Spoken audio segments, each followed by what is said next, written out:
Welcome to Daily Scripture Reading. I do not own the rights to this music.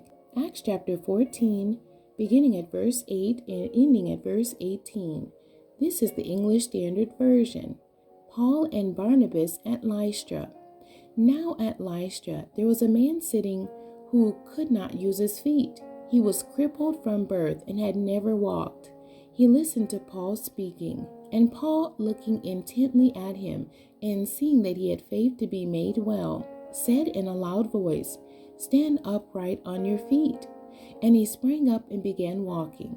And when the crowd saw what Paul had done, they lifted up their voices, saying in Lycaonian, "The gods have come down to us in the likeness of men."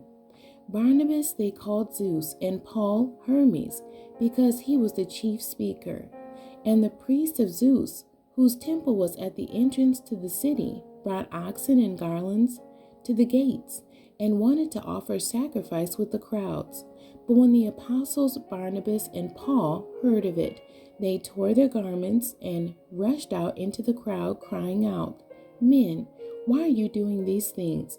We also are men of like nature with you, and we bring you good news, that you should turn from these vain things to a living God, who made the heaven and the earth, and the sea and all that is in them.